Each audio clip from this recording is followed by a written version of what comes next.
खुलुमबाय। गिबि गिबियावनो गासैनिसिमबो गाहाम हामलायनायखौ बावहरग्रोबाय। नोंथांमोननि सेराव दोंसे खन्थाइ आवरायनानै होनो आं सिगांबोबाय।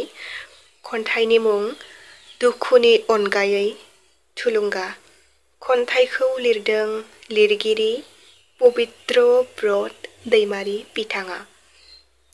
बिथांनि खन्थाइखौ दान्दिसे सम जयै खोनासंलांदिनि। दुखुनि अनगायै थुलुंगा।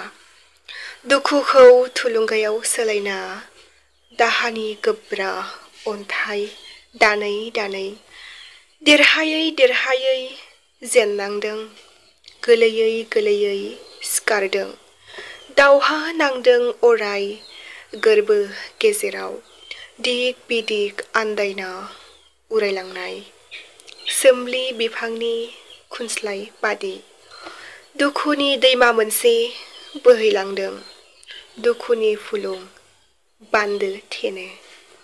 दुखु गोजावनायखौ गोजानाव नाथ्रोद हरदों।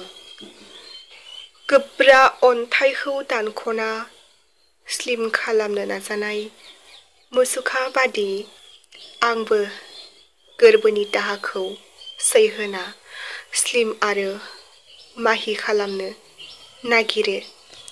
जिउ बाउसोमना होनाय बै आंगोनि नेवसिनायखौ बावना थानो।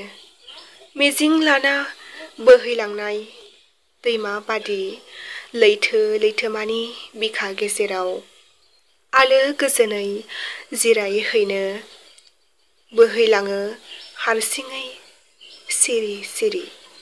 सुखुखौ सेख'ना लांनाय बै आंगोनि अराय जानगारलांनाय। मोनो गोमानाय दुखुनि फुलुं मोननै सेरफांनि बान्दो।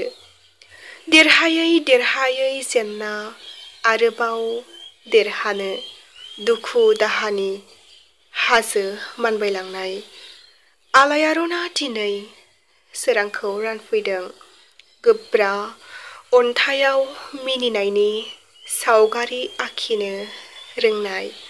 दुखुनि अनगायै बिनि बादि गोसोखौ राफोद खालामदों थुलुंगायाव होनना साननानै। खन्थाइया एसेनोसै। खन्थाइखौ मोजां मोनदोंब्ला लाइक, कमेन्ट, शेयार खालामबानो जाबाय। गोजोन्थों।